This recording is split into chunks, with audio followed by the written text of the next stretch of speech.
दोस्तों सबसे पहले तो बता दूं कि जब भी विवाद का नाम आता है तो सबसे पहले नाम आता है भोजपुरी इंडस्ट्री का।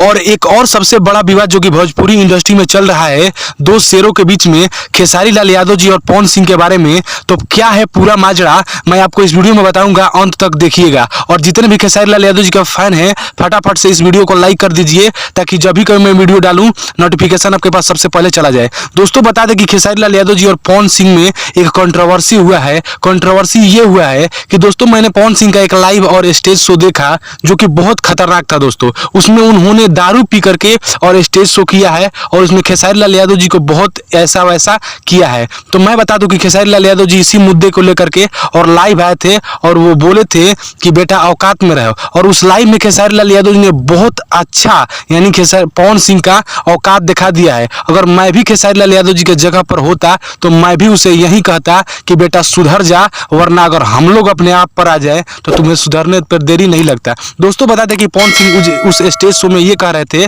कि भोजपुरी का जो देन है वो मेरा ही देन है, मेरा ही लकीर खींचा हुआ पर सब लोग चलते हैं। तो इसी चीज को लेकर खेसारी लाल यादव जी ने बताया उन्हें कि तुम ही नहीं हो बेटा, ठीक है। इसके पहले भी बहुत ऐसे थे जैसे कि भिखारी ठाकुर इत्यादि, मतलब बहुत ऐसे तमाम कलाकारों का नाम बताए और पवन सिंह दारू पी करके और स्टेज पर ये वो कर रहे थे। तो दोस्तों इसी चीज को लेकर खेसारी लाल यादव जी ने लाइव आया और उस लाइव को भी मैंने देखा और बहुत मजा आया उस लाइव देख करके। अगर आप नहीं देखा है तो जा करके खेसारी लाल यादव जी के फेसबुक पेज पर देख सकते हैं। तब तक मिलता है किसी नेक्स्ट वीडियो में नेक्स्ट अपडेट के साथ। और खेसारी लाल यादव जी से कोई भी अपडेट चाहते हैं तो चैनल को सब्सक्राइब करके और बेल आइकन को प्रेस कर लीजिए। तब तक के लिए जय हिंद, वंदे मातरम।